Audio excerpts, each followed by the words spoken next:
The day my parents threw me out, it was raining. Not a gentle spring shower, but a heavy downpour that soaked through my clothes as I stood on the driveway, clutching my laptop bag while my father tossed a small suitcase of belongings at my feet. "Marcus needs the space for his home office," he shouted over the rain. "He's actually doing something with his life, unlike you and your stupid coding projects." Marcus, my older brother, the successful one. He had just landed a junior position at an investment bank, and suddenly my childhood bedroom wasn't mine anymore. Never mind that I had been quietly freelancing as a software developer for 2 years while taking online classes. In their eyes, I was just Emily, their 20-year-old disappointment who played with computers all day. "Dad, please, I tried one last time. I can pay rent. I'm making money with my work." "Money?" he scoffed. "Those little websites you build. Marcus makes more in a week than you do in a month. We need that room for someone who deserves it." Behind him, my mother stood in the doorway, arms crossed. She didn't say a word to defend me. She never did when it came to Marcus. "You have an hour to get your things and leave," Dad continued. "Anything left behind goes in the trash." I looked up at my window, my bedroom for 20 years, and saw Marcus already inside, measuring the walls for his precious office furniture. He caught my eye and smirked, giving a little wave with his expensive watch glinting on his wrist. An hour later, I sat in a 24-hour diner, my whole life reduced to a laptop bag and a suitcase. The waitress took one look at my dripping clothes and silently brought me a cup of hot coffee. I opened my laptop, the one possession I truly cared about, and started making plans. What my family never understood was that those little websites weren't just simple HTML pages. I had spent the last 2 years developing a revolutionary algorithm for predictive data analysis. Companies fed in their data, and my program could predict market trends with shocking accuracy. I had already caught the attention of several tech investors, but I kept quiet about it. Now I had nothing left to lose. I pulled up my email and found the message I'd been sitting on for weeks. It was from Viktor Petrov, a prominent venture capitalist who'd been trying to meet with me. "Dear Mr. Petrov," I typed, my fingers trembling slightly. "I'm ready to discuss your investment offer. When can we meet?" His response came within minutes, despite the late hour. "Tomorrow, 9 a.m. My office." I used the last of my freelance savings to book a cheap hotel room for the night. As I lay in the narrow bed, listening to the rain continue its assault on the windows, I made myself a promise. One day they would regret throwing me away. The next morning I put on my one professional outfit, a simple black blazer and slacks, and headed to Victor's office. His secretary took one look at my slightly damp clothes and obviously budget attire but led me in without comment. Victor was nothing like I expected. No fancy suit or intimidating power stance. Just a man in his 50s wearing jeans and a sweater, typing away at multiple monitors. "So," he said without looking up, "you're the genius who created the Atlas prediction engine. I've been wondering when you'd finally reach out." I blinked. "How did you know it was called Atlas? I never mentioned that in our emails." He smiled, finally turning to face me. "As I've been testing it. Bought a subscription under a company name, fed it market data. The results were impressive. Very impressive." He pushed a folder across his desk. Inside was a contract offering $2 million in seed funding for 15% of my company. "But there's one condition," he added. "I don't invest in freelancers working from coffee shops. You need a real office, a team, and a proper corporate structure." I thought of Marcus in my old room setting up his proper office. Of my parents who thought success only came in certain packages. "When can we start?" Victor's resources and connections opened doors I hadn't even known existed. Within 6 months, Atlas Technologies had proper offices, a growing team, and clients including Fortune 500 companies. My algorithm was revolutionary in the field of predictive analytics, and the business world took notice. I worked 18-hour days, putting every ounce of energy into building something extraordinary. My small team grew to 20, then 50, then over 100. We expanded to 3 floors of a downtown office building. But I kept my name out of the press. In all company documents and public releases, I was simply E. Parker, CEO. No photos, no interviews. Let my work speak for itself. A year passed. Then Atlas Technologies grew beyond anything even Victor had predicted. Our market valuation hit $100 million, then $500 million. Large corporations began making acquisition offers, but I turned them all down. This was my company built from the ground up after being thrown out in the rain. I bought myself a penthouse apartment but kept it simple. No flashy cars or designer clothes.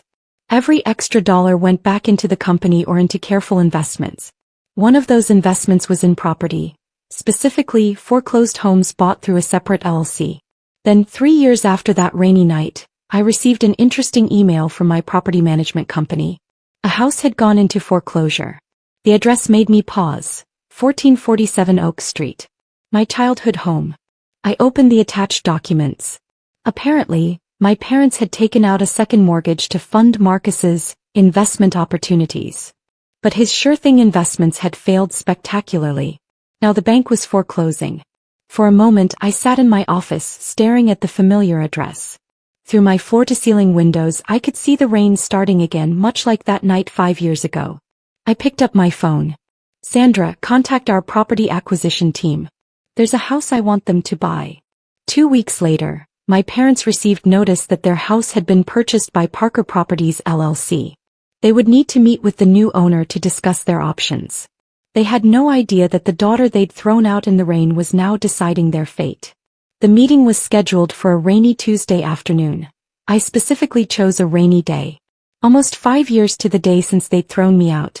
I sat in my office watching the drops hit the windows, remembering how it felt to stand in that driveway with nowhere to go.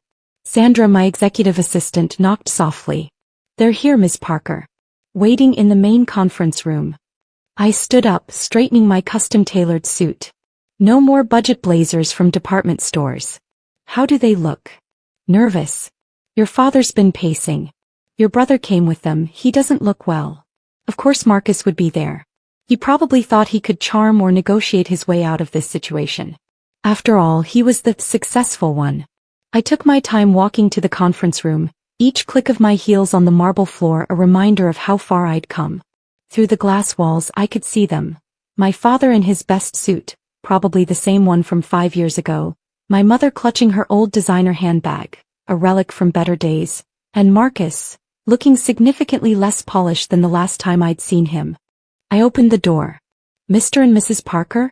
"I'm Emily Parker, CEO of Atlas Technologies and owner of Parker Properties." The silence was absolute. My mother's handbag slipped from her fingers, hitting the floor with a dull thud.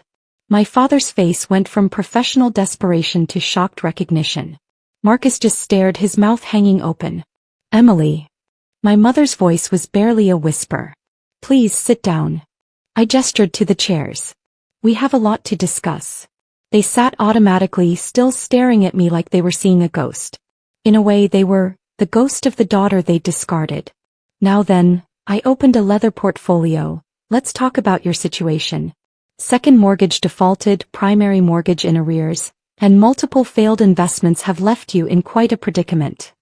"Emily," my father started, "we can explain." "I'm not interested in explanations," I cut him off. "I'm interested in solutions. Currently, you owe $487,000 on a property valued at $375,000. Not a great position to be in." Marcus leaned forward, switching on his banker charm. "Listen sis, maybe we can work something out. Family helping family." "Family." I laughed, but there was no humor in it. "Like when you measured my bedroom for your office before I was even out of the house. That kind of family." He sank back in his chair, charm evaporating. I pulled out more documents. "I've reviewed your financials.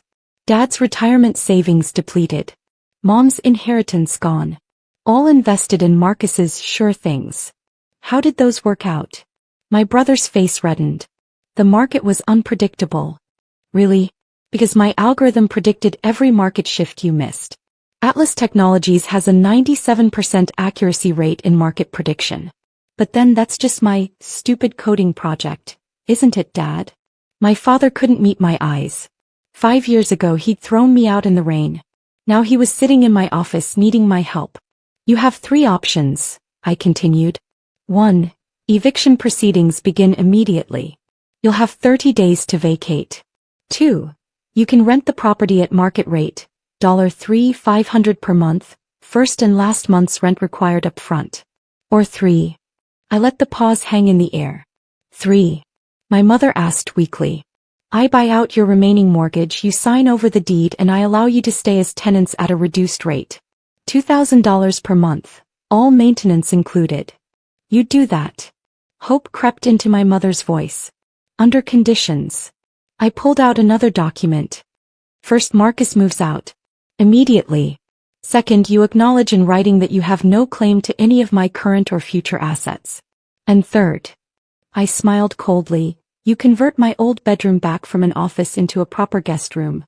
I may need it when I visit to check on my property. Marcus shot to his feet. This is ridiculous. You're really going to hold a grudge over a bedroom? Sit down, I said quietly. He sat. This isn't about a bedroom. This is about choices and consequences. You chose to throw away your sister for a home office. Now that sister owns your home. I stood up, walking to the window. The rain was coming down harder now. You have 24 hours to decide. If you don't want any of these options, I'm sure the house will sell quickly once it's renovated. Silicon Valley has lots of young tech executives looking for nice suburban properties. Emily, please, my father's voice cracked. We're your parents. I turned back to face them. No, you were my parents. Then you decided Marcus deserved my room, my place in the family, your support. Now I'm just your landlord. I had no idea you'd become this. My mother gestured at the office, the view, my obvious success. That's exactly the problem. You never tried to know me. Too busy promoting Marcus's mediocre achievements to notice what I was building. I pressed a button on my desk. Sandra, please show them out. They have my email for their decision. As they stood to leave, looking shell-shocked, I added one final twist of the knife. Oh, and Marcus? Atlas Technologies is launching a new division. We're buying failed investment firms and turning them around. Your old company is on our list. Isn't it interesting how life works out? After they left, I stood at my window for a long time watching the rain. Sandra brought me a coffee and waited quietly. They'll take option 3, I said finally. They have nowhere else to go. And your brother? Last I heard, he's interviewing for entry-level positions. Turns out that fancy investment banking career isn't worth much when your track record is nothing but failures. They did take option 3. I had my lawyers draw up ironclad contracts, making it clear that this was business, not family reconciliation. Marcus moved into a small apartment across town. My parents became model tenants, paying rent on time, keeping the house in perfect condition. My old bedroom was converted back exactly as I specified. I never stayed there, but I liked knowing it was there waiting. A reminder of where I'd started and how far I'd come. Sometimes on rainy days I drive past the house. Not out of nostalgia, but to remind myself that success isn't just about making money. It's about proving wrong everyone who ever threw you away. Last month, Atlas Technologies went public. Our IPO was one of the biggest tech launches of the year. My net worth hit 10 figures.